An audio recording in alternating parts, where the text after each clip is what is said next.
देखिए, ये एक बहुत पुराना चैरिटेबल एक इंस्टीट्यूशन है।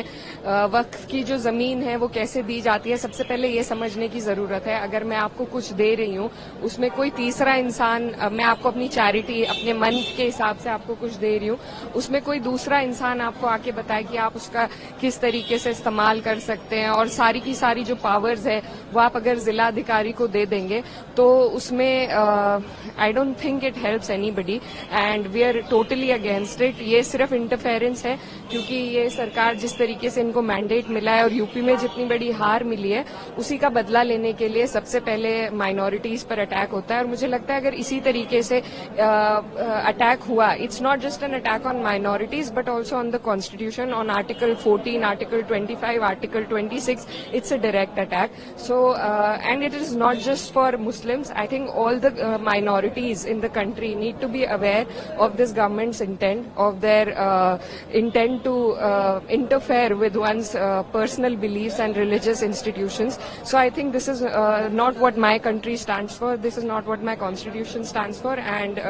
we stand against this bill and we will oppose it tooth and nail. but इकरा यहाँ पर जो बिल है गवर्नमेंट की तरफ से बोला गया, जो पीड़ित खासकर बार बार बोला गया, जो पीड़ित मुस्लिम महिलाएं हैं उनको इंसाफ दिलाना है, जो पीड़ित मुसलमान हैं, ये धर्म से इसको बिल्कुल जोड़े नहीं जाना चाहिए। ऐसा बिल्कुल भी नहीं है कि हम मुस्लिमों के खिलाफ,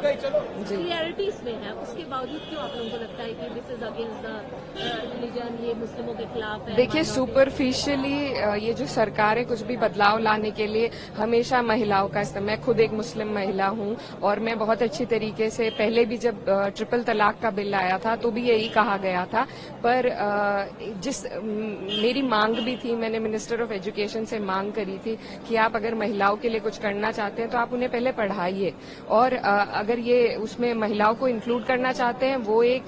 सिर्फ वो स्टिपुलेशन नहीं है, इसमें सारी पावर जिलाधिकारी को दी गई है, इसमें सारी पावर, इसमें और people from other communities have to be a part of it. तो इस तरीके के बहुत प्रावधान है, सिर्फ उसको सेल किया जा रहा है कि हम विमेन को इसमें इंक्लूड कर रहे हैं, पर जैसा अभी हमने देखा है ट्रिपल तलाक में अब क्या होता है, there are a lot of abandonment cases. पहले तलाक हो जाते थे लेकिन अब औरतों को सिर्फ अबैंडन कर दिया गया है, और जो उनके पति हैं वो जेल चले जाते हैं, वो उनके पास वैसे भी उन्हें कुछ उससे फायदा नहीं होता है, तो सुपरफिशियली उसे दिखाने के लिए महिलाओं का वो नाम का इस्तेमाल करते हैं, बट